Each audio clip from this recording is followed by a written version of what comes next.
UBA UAM mitigates IP theft by departing employees webcast. I'm your host, Nick Cavalancia from Techvangelism. We're going to wait about another minute or so before we get started, just to let any late stragglers that are coming in, give them an opportunity to join us. So just sit tight for about a minute or so, and we're going to get started. Thanks a lot.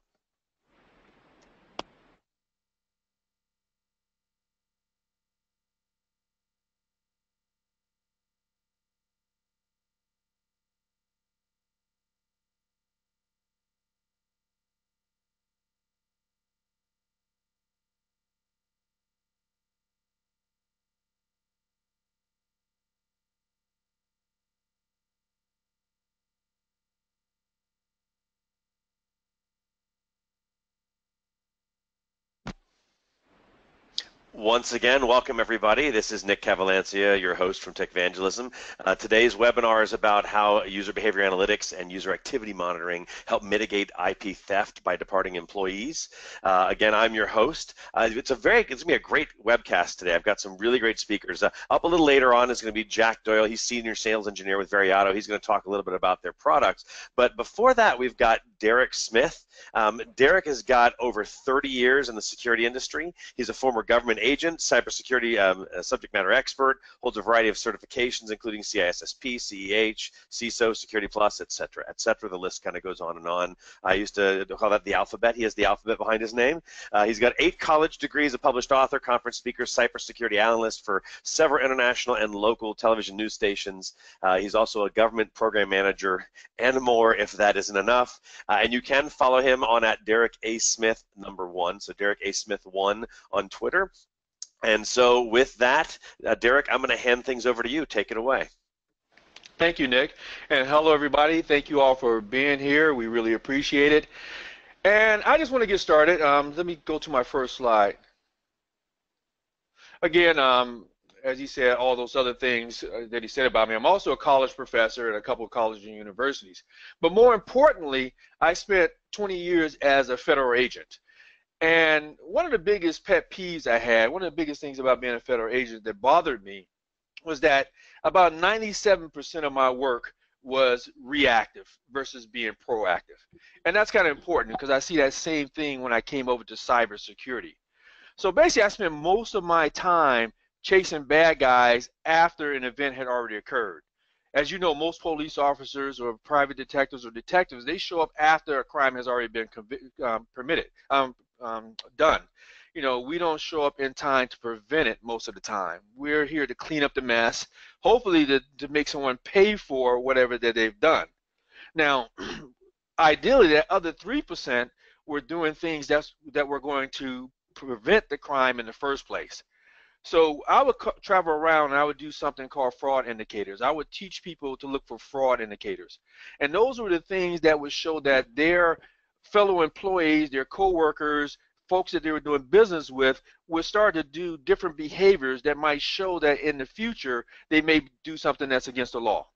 You know, as far as fraud, they may want to have collusion with, you know, a vendor or a contractor to try to do price fixing so that, you know, the next person is going to get the contract because they're not coming at the right price. You're going to have people who start to buy boats and houses and go on vacations and things that work with you, and you wonder, well, wait a minute, this person was just telling me last week that they had all these different problems as far as, you know, money is concerned, and now they're living the dream. So what's that all about? So we had these indicators that allowed us to be proactive. So I entered the cybersecurity field and I saw the same type of thing. I'm like, okay, most of the time we're trying to keep people from, we have a zero-day attack, so we don't know what that attack is, or we have a signature that shows us how we're going to program an IDS or IPS or a firewall, you know, and that's going to be things that have already happened in the field, and we're hoping that we can prevent it from happening to our organization. But the thing is, again, we're being reactive to things that were already out there. So then I got into this insider threat thing, and I said, you know, most of the things that we see are coming from the inside. You know, we fight against the outside, we want to prevent those things, but a lot of stuff is happening inside, and I found that people weren't looking to the inside. So that's when I started thinking about this user behavior analytics and insider theft and looking for that type of thing.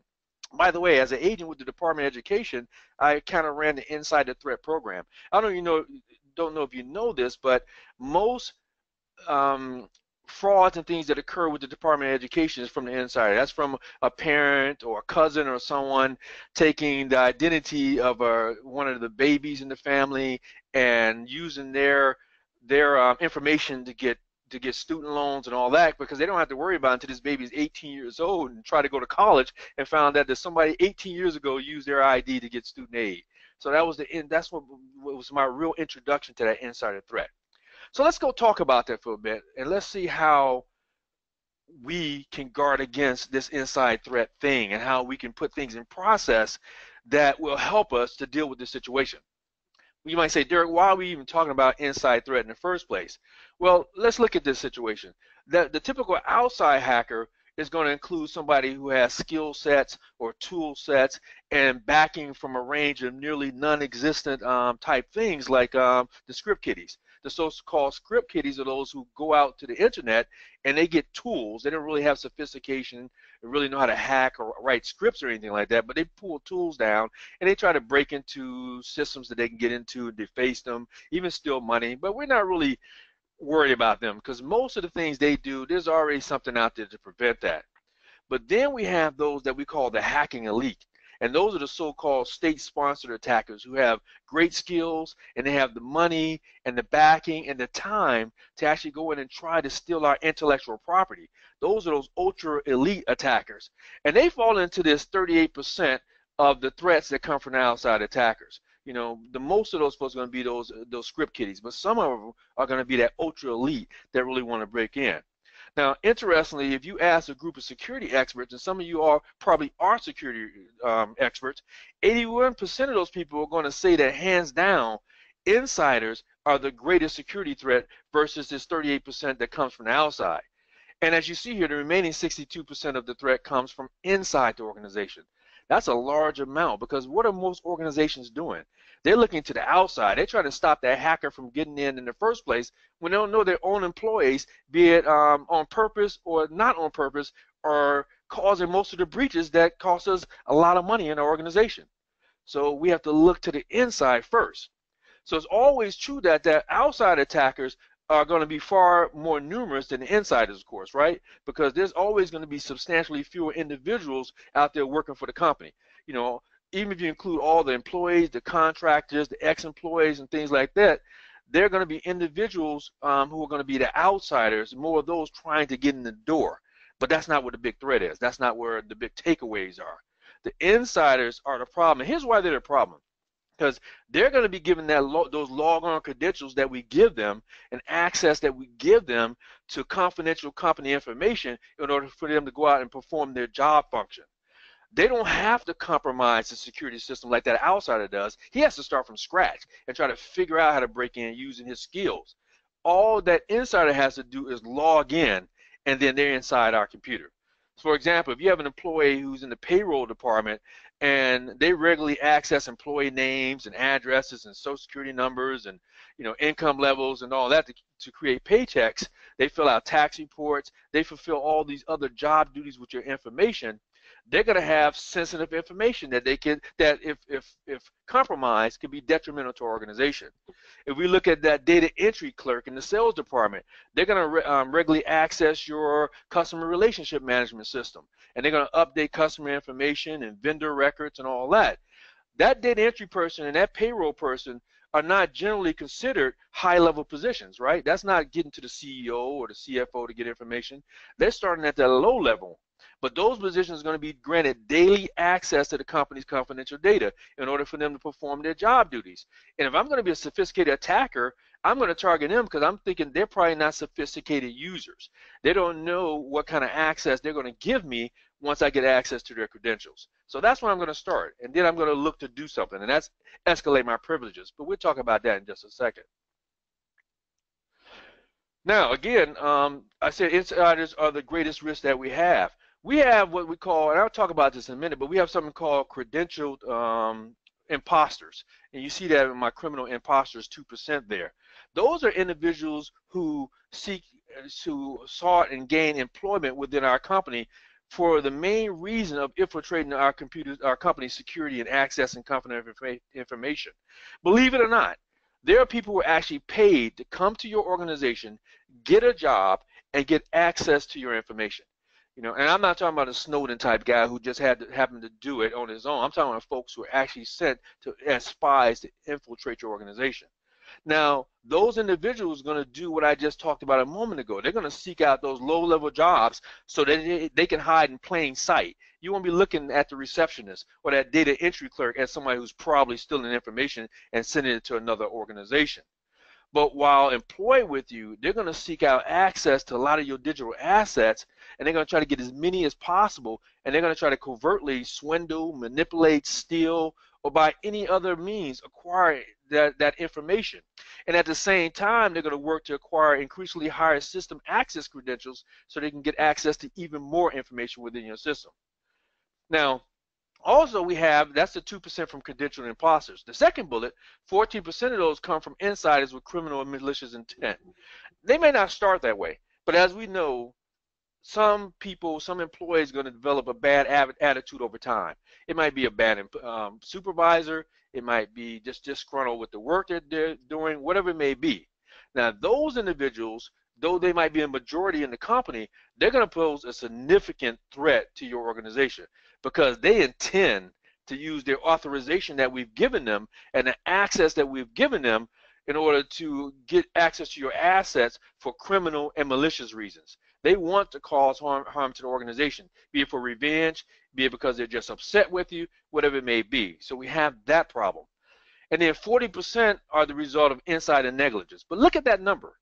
46% of the 62% are just people who don't have any type of nefarious intent, but their negligence or their lack of attention to cybersecurity is going to make them the weakest link in your security chain.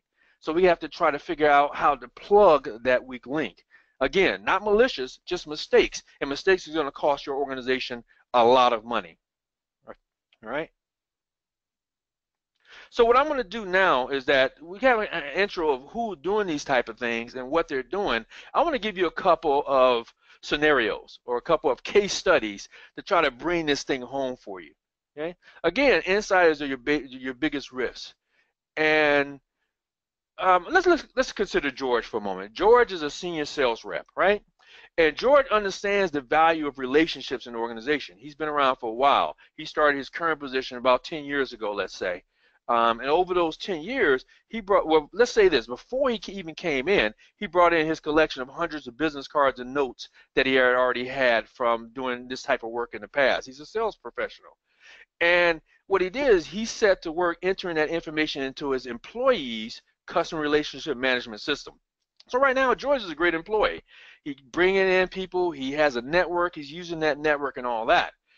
But over the years, George dutifully entered that information about his clients that would help him relate to them on a more personal level. So things like their birthdays, their kids' birthdays, what type of gift those clients want on holidays and all that. You know, it's about building a relationship. So other employees are also going in and they're adding supporting details about that customer and other customer information. So still, George continues to be a great employee for our organization. You know, he's doing the things that he's supposed to do as a sales rep. But a little bit down the line, George is now preparing to start work for a new employer as their VP of sales, let's say. And to help him get off to a great start, and I'm sure many of us has done this type of thing in the past, but he want to get off to a great start in that new company, he downloads his current employer's customer database. I'll tell you, I left organizations as an investigator. I have forms and, you know, old cases that I've done, and I've used those as a template when I move on to a new organization. I take those with me. So George is doing the same thing. His rationale is that much of that current data was from his hard work anyway. Remember all those cards that he brought into the organization? That was his personal contribution from his former collection of those business cards. George thinks it's okay. But take a look at what I have over in the right slide there. Removing or copying the company customer list is bad for the organization. Even if a company was to shut down the doors today, if they have a customer list of people who have bought from them before, that is the gold for that organization. You can close my doors, you can take away all my equipment, all my products, but if I have that customer list, I can be up and running again rather quickly. So if I have here, as I have here, customer lists are legally protected under federal and state laws as a trade secret. That's a type of intellectual property. And our intellectual property is what makes us a viable organization. So once the customer record is part of the company's database, and I mean those records that George brought in the first place and entered into the system, once they're part of that company's database, it becomes the exclusive property of the company. So removing customer records may constitute a criminal activity by Dave. This is something that he has to think about. Now, according to the FBI, intellectual property includes your ideas, your inventions, your creative expressions, your trademarks, your patented items, your artwork, movies, you name it. All these things are your other intangible assets that you create for the viability of your company. And that can be created by an individual working for you or by the company itself. Now, the law provides that companies have an exclusive right, again, to the use and possession of that intangible asset that they produce. And that includes, again, that customer and those vendor lists that George was doing. Okay? Just the same as they have the same rights or exclusive rights to the use and possession of those tangible assets, like the building that you're working in or a manufacturing company that you happen to be working in.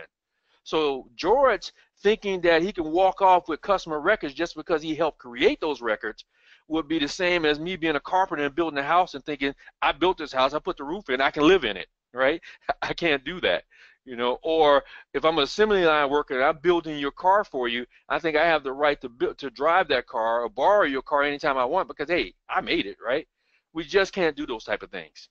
Let's take a look at a different situation. Let's look at Sally this time, right? Equal opportunity here. So Sally is a dedicated application developer. And she spent a lot of time last year writing code for a set of highly interchangeable software modules, let's say, as part of her company's larger project that they're doing to expand, their microservices platform or something for folks. So she coded her modules in a way that they could be utilized across a broad array of applications within the company. Now, she looked at those modules as tools in her mechanics toolbox. These are things that she used to do her job on a daily basis. So right now, Sally's a great team player. She's sharing, she put them out there so other people can use those modules, and that's great. Now, since developing those modules consumed a lot of her work time and even required her to work from home sometimes, she freely kept a copy of that source code on her personal laptop. I mean, at my job now, I work from home, and I have a laptop where I have a lot of stuff that from my government agencies that I use from home. But right now, Sally's a hard worker, right? She works overtime and she works from home. She's a valued employee in the organization. But now Sally is planning on starting her own IT company, doing consulting based on that work that she did coding those modules. Now, she reasons that those modules are her baby, right? I made this is my baby. And nobody else really understands the code in any way or the effort that I put into creating that code, so it's okay. So again, I want you to take a look at the right at what I have here. It says retaining work submitted to the employer after employment ceases. Most companies require new employees to sign an agreement stating that all work, creations, patents, all those other intangible items created by the employee belongs to who? It belongs to the company. If the company is paying you to do something, if you're doing it on company assets and company time, then it belongs to the company, folks. And retaining what belongs to the company after leaving is the same as keeping the company's laptop. She may as well have kept the laptop. She's done something that she couldn't do. Before we walk away from the case studies, I want to give you a real case that happened not too long ago.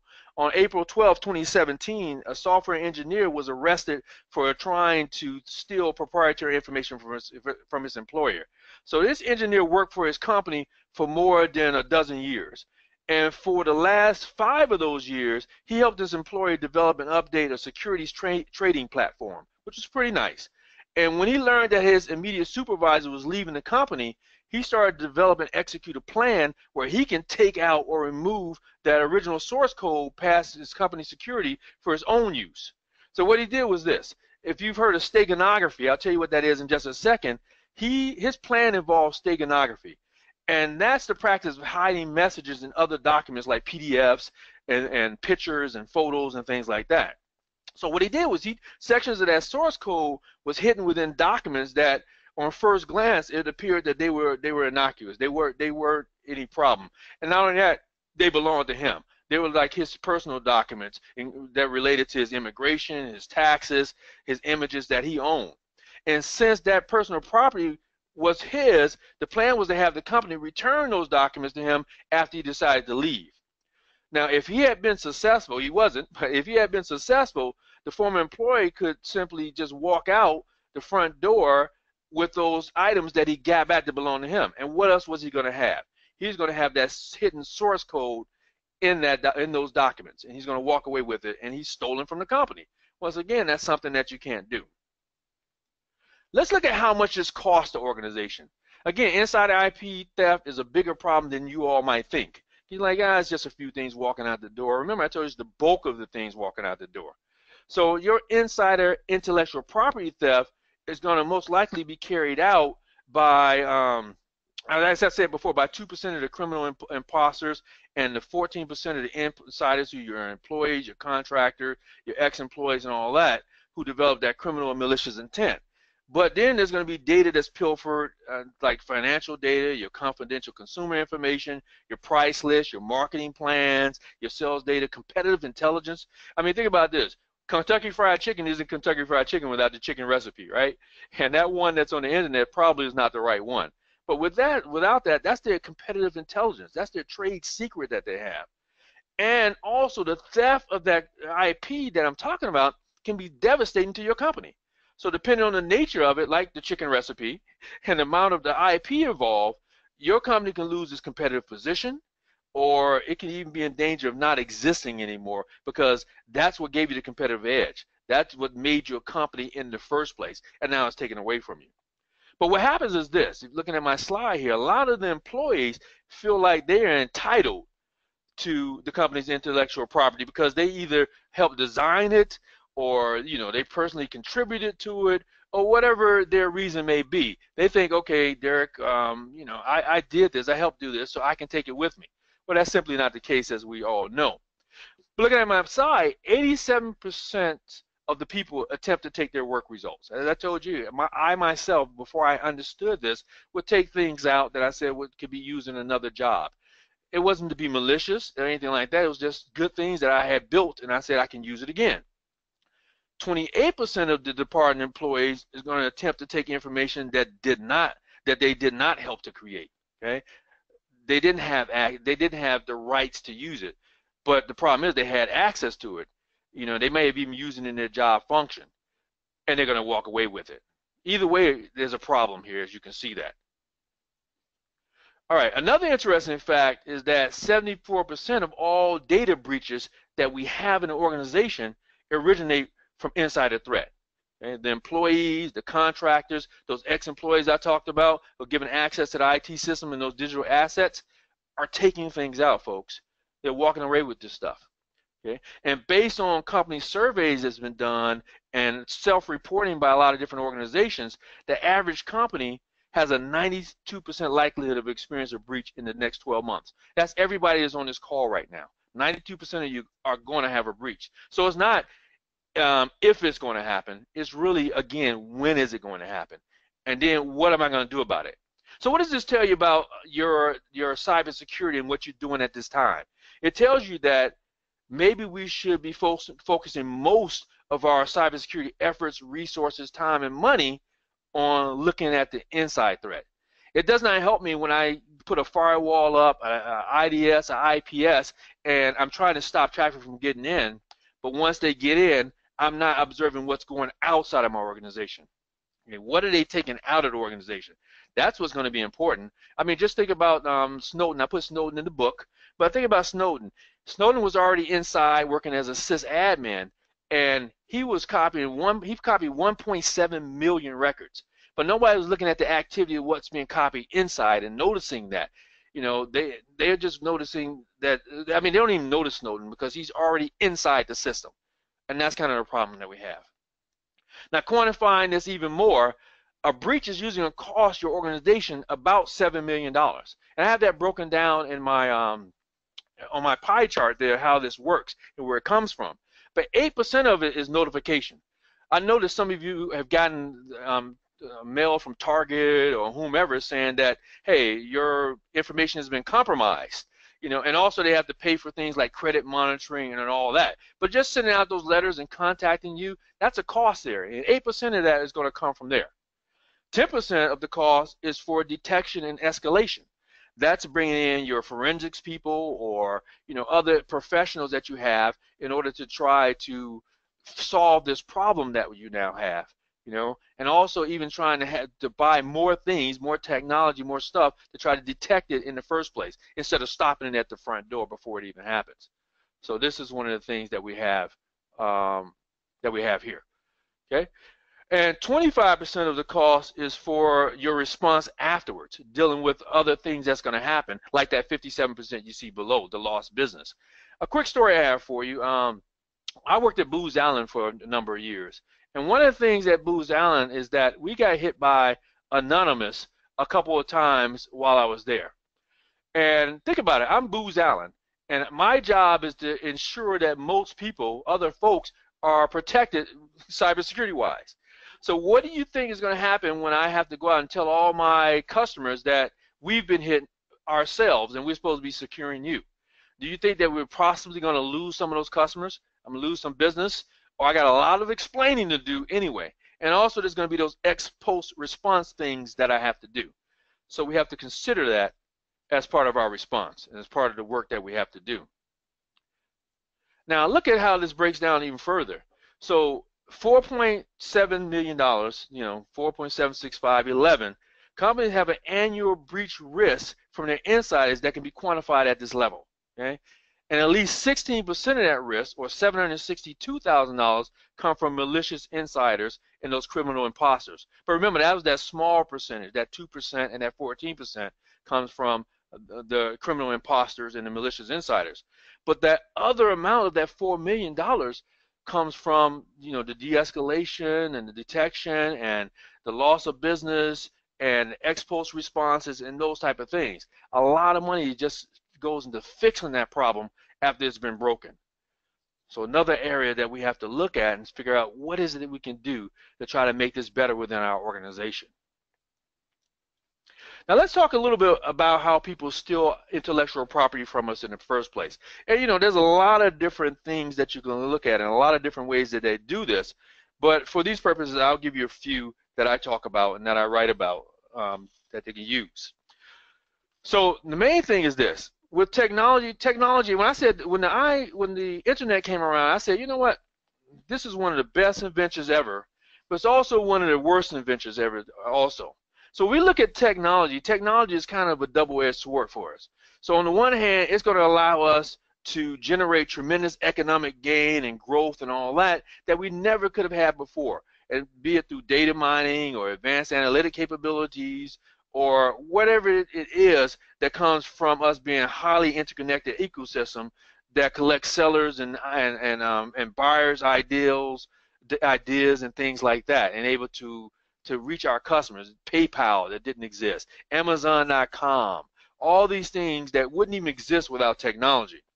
However, that same technology makes it possible for employees to quickly make off with whatever data that those authentication credentials and that access we gave them allows them to do.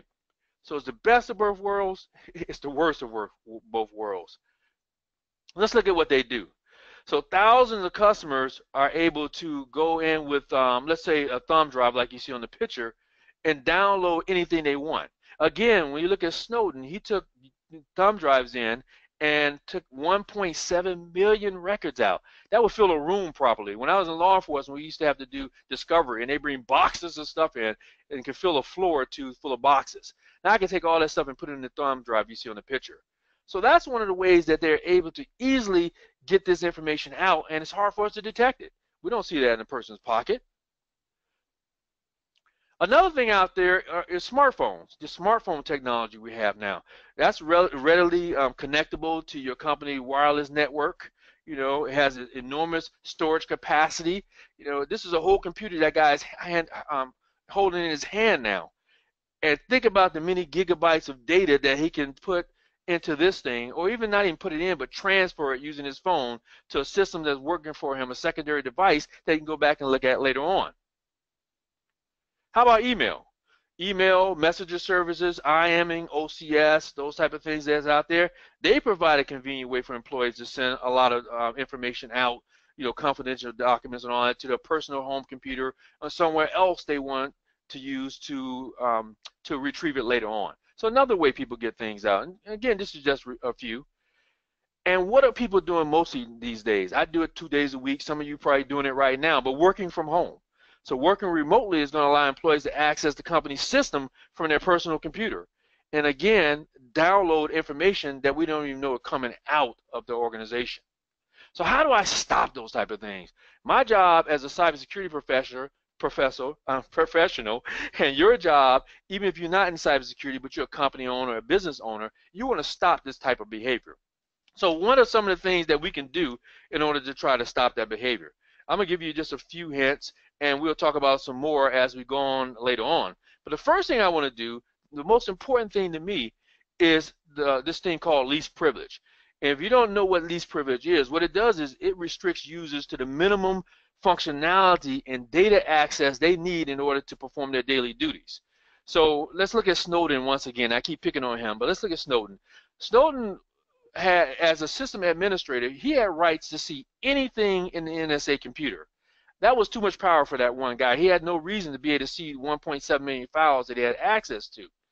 If I have a receptionist or I have a data entry clerk, let's say a person working in the financial department, the CFO is going to see all kind of financial information for the company, but that clerk, the low-level clerk in the financial department, don't need to see everything. So we need to limit what that person have access to and what they can perform duties on.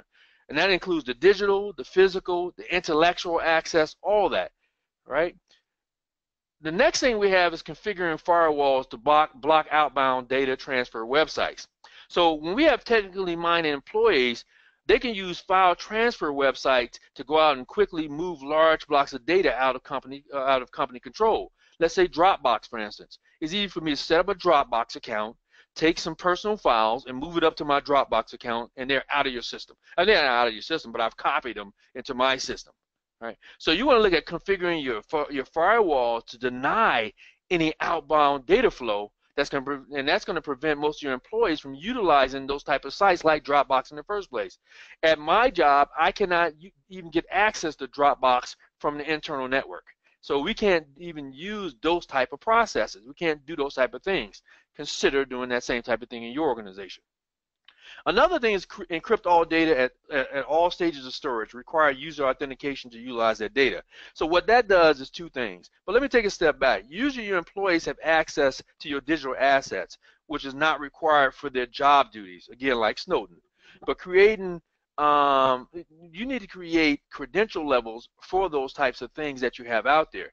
That data encryption is going to fill that security gap that we have between the credential levels that we have, the top secret, the secret stuff we have, and what that employee actually need to do their job. But here's what it really does. First of all, it's encrypted and they can't read it in the first place. And even if they can read it, if you look at the last my bullet, it requires user authentication to utilize that data. So now I'm going to know who had access to the data, when they had access to the data, and hopefully I get to see what it is that they're doing with that data as well. So encrypt all the data. So even if it is captured, even if they do have access to it, if they don't have the right to know, the need to know, and the right privileges, they won't be able to read it anyway. Next is keep detailed record of employee interaction with the company's digital assets. So a lot of jobs require some access to your IT system and your digital assets. We already established that.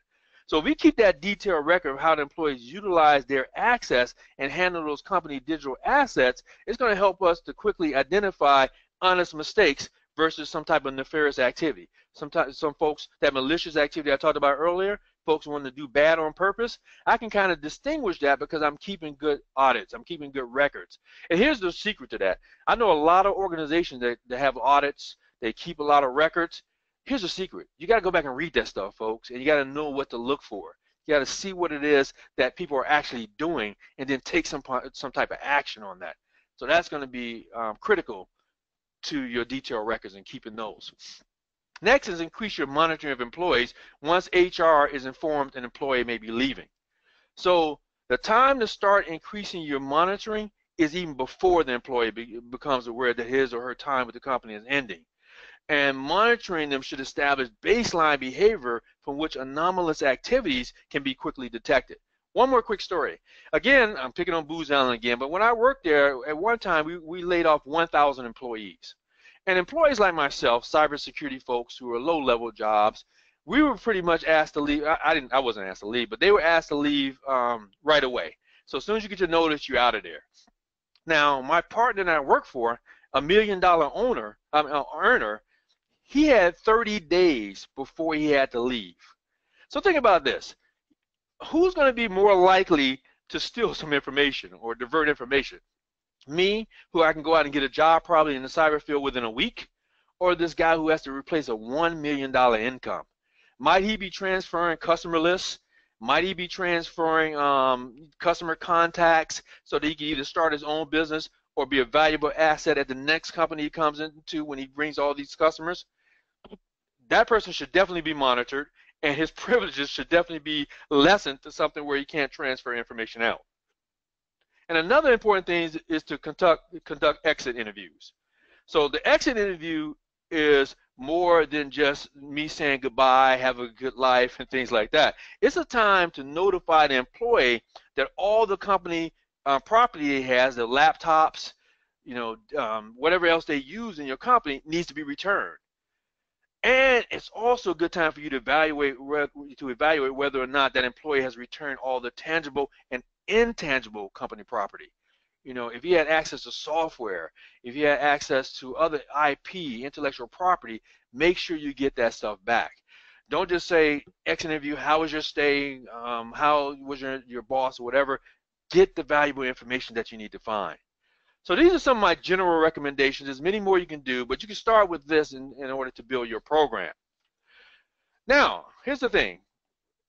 We're going to talk about user behavior now, okay, and what we can observe. I told you as an agent, we were taught to look for user behavior, okay, analyzing that behavior. So psychologists and employee managers have long known that a person's behavior can provide some subtle insights into that person's state of mind. You work with a person every day, you start to see their differences. You start to see they're drinking more, or spending more, or they're missing time at work, or whatever it may be, right? So humans can intuitively process those little changes that they see and get a sense of when that trusted employee, that buddy of theirs, is becoming a rogue insider or might be a rogue insider in the future. But, of course, it's going to be impractical for us, if not all the way impossible for us, or an organization or your HR staff to observe and monitor every single employee in an organization for those telltale signs that we're looking for that's going to indicate that there's a probability of IP theft. So there are things that we can do around that. And as I stated, well, I'll say this. User behavior analytics is one of those things. And what I'm going to do now, I'm going to stop talking. I'm going to bring my partner Jack in. I'm going to let him pick up from here. And he's going to tell you a little bit more about user behavior analytics and how he can help you with this type of thing. So Jack, are you there? I am, Derek.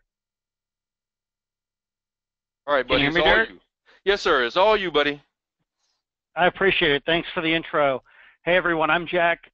I'm a senior sales engineer at Veriato, and I appreciate your time today. I'll try not to take too much of it up, but I'd like to talk with you a little bit about how Veriato's solutions can help you solve some of the problems that Derek has talked about earlier in the presentation. We're going to start with our product called Veriato Recon. Veriato Recon actually learns the behavior patterns of individuals and peer groups to establish a baseline of that user's normal levels of activities.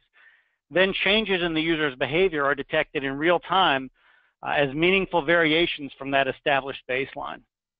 So anomaly patterns indicative of insider threats will then trigger alerts, and Veriato Recon utilizes advanced machine learning algorithms and detailed statistical analysis to discover those potential insider compromises.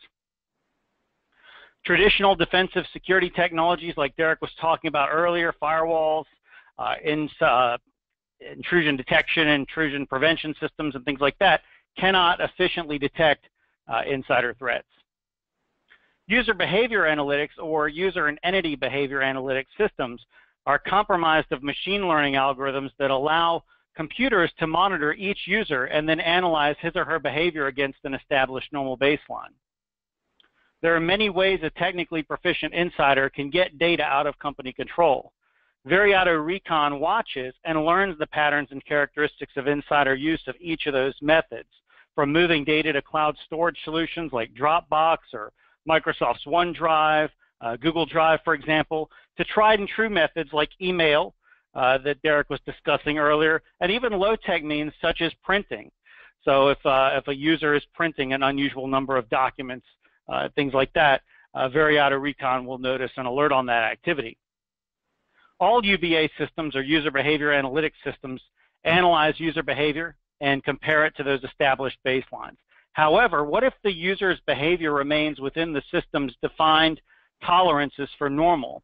That is, what if an exiting or a departing employee continues to perform his or her job function normally? Is there any other means by which IP theft may be predicted and prevented? Veriato Recon triggers alerts when anomalies are detected on either technical or psycholinguistic indicators, providing a unique and powerful source of information about potential problems. Alert frequency and delivery methods are configurable within the software based on your own preferences. One of the things that sets Veriato Recon apart from other offerings is its ability to flag psycholinguistic anomalies, basically changes in the way an insider uses language patterns that are proven warning signs of attack or other behavior which may be harmful to the company. These range from shifts in tone and intensity to changes in word choice and changes in the use of different pronouns and things like that, that linguistic experts and studies have shown to be indicative of heightened risk behaviors. A best practice to mitigate IP theft by departing employees is to keep detailed records of employee interaction with the company's digital assets. Clearly, and of course it would be impractical, as Derek was saying, for a human supervisor to watch over the shoulder of each and every employee. Automated user behavior monitoring, such as Veriato Recon or Veriato 360, however, can keep a detailed record of the user's interactions with the company's digital assets. Veriato captures information about every application and every window opened by a user every day, including when and how long employees are actively using productivity applications, which productivity applications the user prefers, someone gaining access to applications and files who should not, and so much more than just that. A best practice, as Derek was mentioning earlier, is to mitigate IP theft by departing employees would be, for example, to increase monitoring of employees once HR has been informed that an employee may be leaving, or you've received an alert of that employee's unusual or anomalous behavior. Ideally, increased monitoring begins before an employee is notified that he or she will be leaving, but that's not always logistically possible if the employee leaves voluntarily. User activity thus needs to be monitored at all times, and this is especially true, as Derek was saying, for remote employees. With Veriato's document tracking features enabled, you're able to track specific activities on USB drives, network storage, and even cloud storage drives. You can see when new files are created and when existing files are edited, renamed, or deleted. And you can also, of course, track print operations as well. Veriato's screen capture functionality records everything on a monitored computer's screen. You define how frequently you wish to capture a screenshot, from the default of every 30 seconds to as frequently as every second if you want to do that. In addition to regularly defined intervals, triggers can be used to initiate screen capture. For example, an additional screen capture can be taken when the user opens a new application, or they visit a website, or if they right-click the mouse, for example. Armed with Veriato 360 and Veriato Recon, organizations are able to proactively respond to potential IP theft from departing employees and protect themselves from the harm that would otherwise occur. I appreciate your time. For more information about Veriato and our products, please visit veriato.com. I believe there are some questions that have been submitted. I'm going to hand it back over to Nick at this time to go through those questions, and we'll be happy to answer them for you. Thank you. Thank you very much, Jack. Derek. Hi, Nick. This is Derek again. So I wanted to know if I can take a moment to just talk a little bit more about user behavior analytics and how it provides some early warnings. Do I have another 2 minutes? All right. Yeah, go right ahead. You got plenty of time. All right, great. So as I said before, I was a federal agent, and we looked for those early warning signs. I would travel the country, and I would talk about those fraud indicators that I told you about earlier. So as I said, I discovered this user behavior analytics. I'm like, this is right on time for being proactive. And basically using sophisticated algorithms and statistical analysis that's way beyond my 8 college degrees, UBA systems are able to predict insider attacks. You remember that movie Minority Report? And there's another television program that come on, I can't remember the name of that, but they're able to see that this person is going to do something, and they can preempt that before that person does it. So we're looking at this especially from so-called emotional attackers that we might run across. So what we do is this: by paying attention to the words that's used, the sentence structure that they develop, even what's not said by individuals, which is just great. We use something called psycholinguistics, and we use that to gain some dynamic insight into the inner working of that individual's private thought life. So what is this person thinking? What is he going to do in the future? Now, just to give you a little history about that field, the former field of study around that was developed in the late 50s and the late 60s. So this is not new. Psycholinguistics has been around for a while. But what it does is it analyzes that user's language over time to get that baseline. It looks at and then that algorithm goes out and it measures that user's change in their emotion, their attitude, their personality, their behavior. And then me and you, those folks like us, the IT security professionals, we gain a quantifiable, preemptive, as I said before, heads up that employee or that user may be at risk for becoming an insider threat. And that's what we want, right? Again, proactivity. So going back to those psycholinguistics, the psycholinguistic software that we use is going to provide us a scientific real-time tracking of that user's written communications through that computer system that we're using. And then we're going to get a dynamic profile that's going to be updated on every one of those users that's in that system. So it's not just a static thing. It's going to be dynamic again, and we're going to see over time what that baseline is and how that baseline is going to change. And what it's going to do is that software is going to compare that live profile that we have to that individual's baseline and the current communications that we see and those of that user's peers. And don't worry, when you talk about privacy and all that, it's not like we're Big Brother and we're watching your every move. But the software is going to be sophisticated enough to differentiate between what we see and what we expect as behavior, what that person might be termed as occasional employee sarcasm, or if there's really a pattern that we're looking for that's going to signify a significant and genuine threat is developing, and we have to do something about it. We have to react on that threat. So today, when we look at linguistic security algorithms, it's not going to take corrective action against what those suspected threats are. But what it's going to do is this. It's going to alert us. It's going to tell us that maybe HR, maybe cybersecurity, maybe security, you should pay a little bit more attention to this particular employee. Okay? Now, psycholinguistics is just one aspect of how the user behavior analytics and UEBA works. All right, or this class name in general. But it's going to give us another tool that we put in our toolbox that's going to look for anomalous behavior of those credentialed users, those insiders that we have within our organization.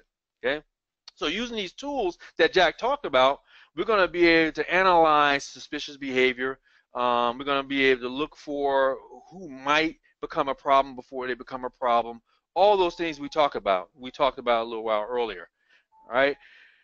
So I just kind of wanted to give an introduction to how this psycholinguistics and this user behavior work in the first place, if some of you haven't heard about it or not very familiar with it.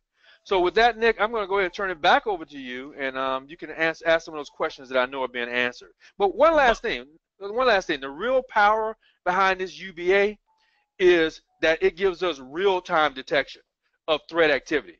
So let's look at it this way. If somebody does get into your system using compromised credentials, suppose they know exactly what they're looking for, exactly what they want to require, they know exactly where it is. In less than a minute, they're able to get to your sensitive information, and they can transfer that stuff out of your system. So how long is it going to take for them to download a couple thousand customer names and your customer list and credit cards and all that?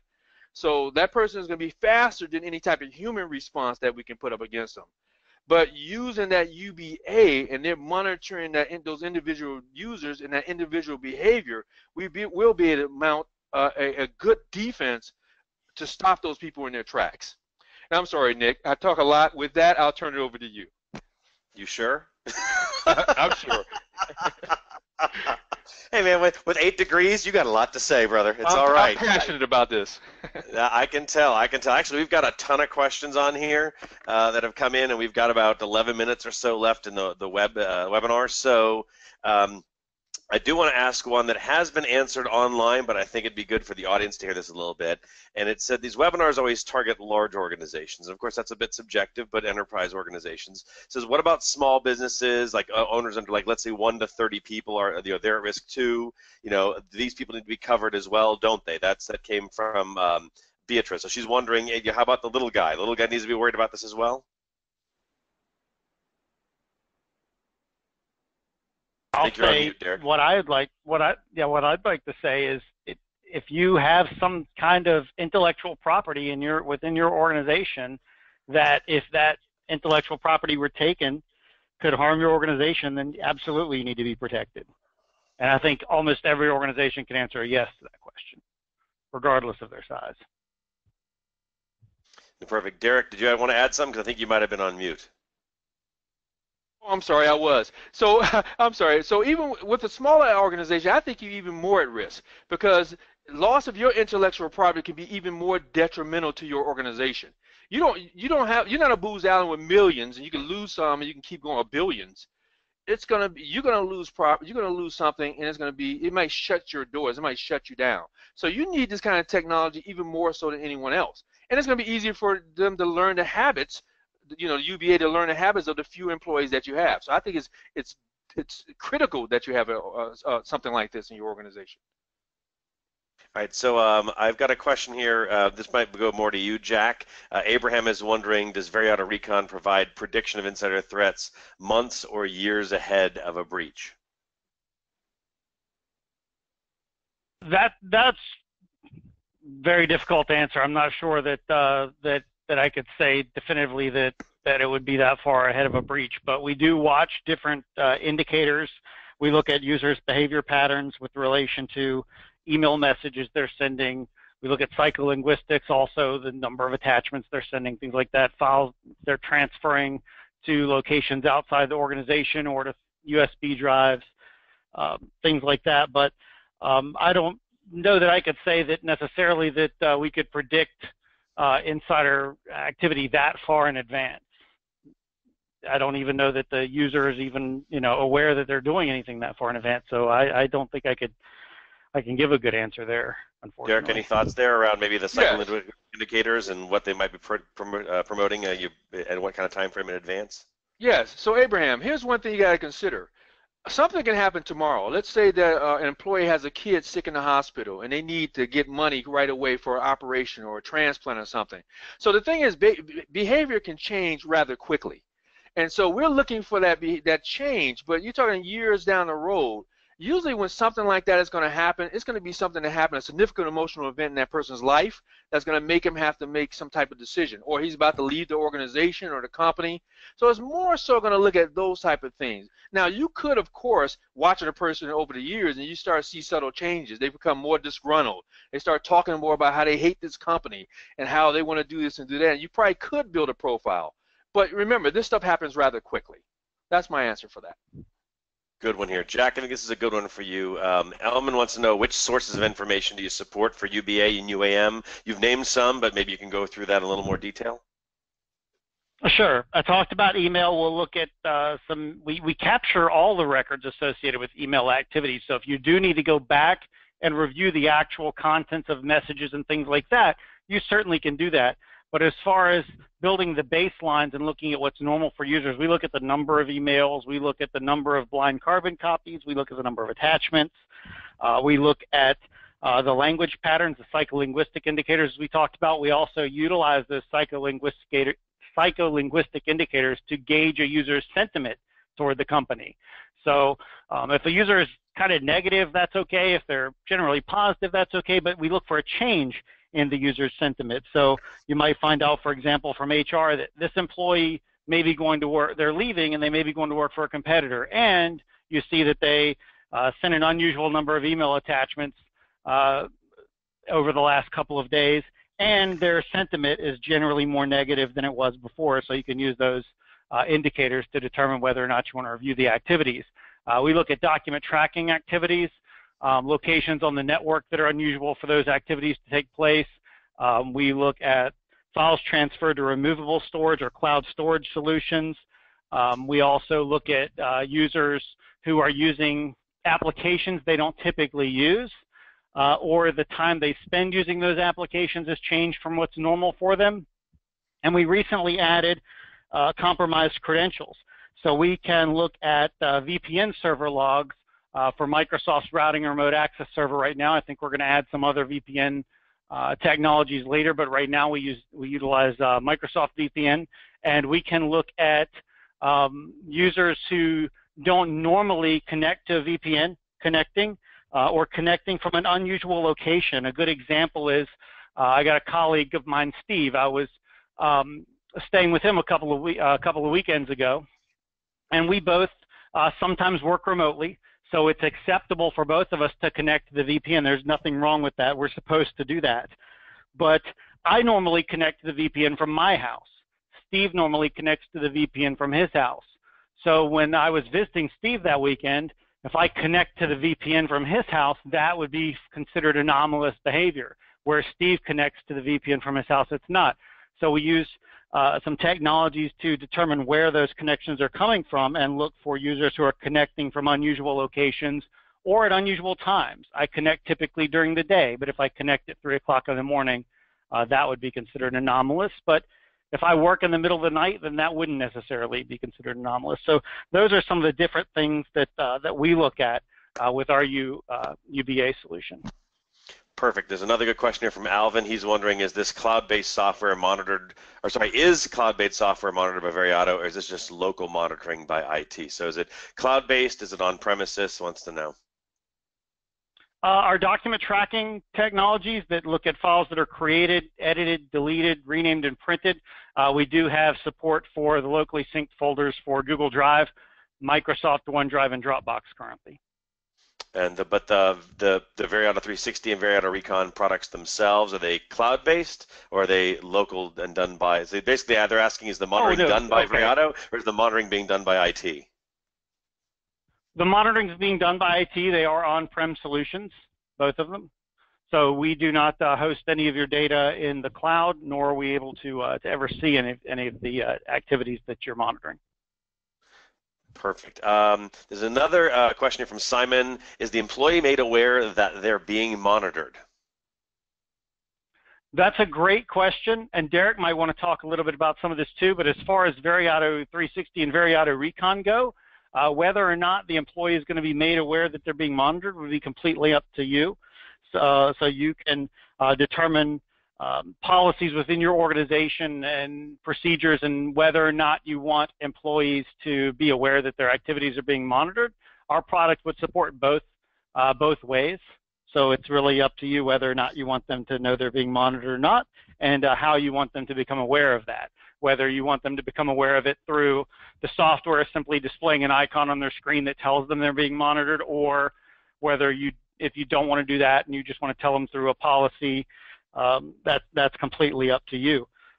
Is there anything that you'd like to add there, Derek? Not at all, Jack. I echo what you said. I think it should be part of your own organizational policy. I think there's something to be said for both ways. I've seen a shift lately where more and more companies are making their employees aware that their activities are being monitored because they don't necessarily want to have to react to something. If an employee is reminded that they're being monitored, they know they're being monitored, maybe they're less likely to do something they're not supposed to do, and therefore you never have to react to the problem if it doesn't occur. Whereas if an employee doesn't know they're being monitored, you'll know that the activity took place and you can respond to it. You may be even able to predict it using the user behavior analytics, but it's best. Some companies feel like the best effort is made when the users are aware they're being monitored. So, Jack, I'm going to ask the obvious questions. What about my privacy rights? Sure. So with Veriato, when we developed Veriato Recon, we did that with privacy in mind. With Veriato Recon, the data is collected. All the activities on the client computer that's being monitored are collected, but they're stored on that client computer and they're locked away. And we hold that data for 30 days. And then we send metadata back to the server so that it can be processed and against the algorithms and can be determined whether or not any of that activity is anomalous, but it's just metadata. So we'll look at some psycholinguistic indicator scoring. We'll look at the number of email attachments that are sent, number of emails sent, things like that, but doesn't necessarily include what the contents of those were. And then if a company determines that an investigation into that user's activities are justified, then they can unlock that data and they can go back and see what that employee has been doing for the last 30 days, and they can see what that employee is doing on an ongoing basis for as long as they feel that they need to investigate that activities. I sort of think of it sometimes like a black box. The data is being recorded, but until the plane crashes or you think there's a problem with the plane, you never really look at it. So we use those technologies to protect the user's privacy too. Perfect. Looks like we're at the top of the hour. I know that we didn't get to all of the questions, so for those of you that who didn't get their questions answered, someone from Veriato will reach out to you via email and make sure that you do get your question answered. Likely it's going to be Jack. Just saying. You never know, Jack. And with that, I just want to thank both Derek and Jack. You guys did a great job presenting. I think there was a lot of information here, especially in the comments here in the Q&A. There's a lot of thanks and comments for how good the presentation was. So that's usually a good leading indicator that everyone else enjoyed themselves. So thank you to you both. And for you guys in the audience that participated, provided questions, and just simply stayed along with us till the very end here, we appreciate your time today. And with that, this concludes today's webinar. We'll catch you in the next webcast. Thank you, everybody. Thank you all.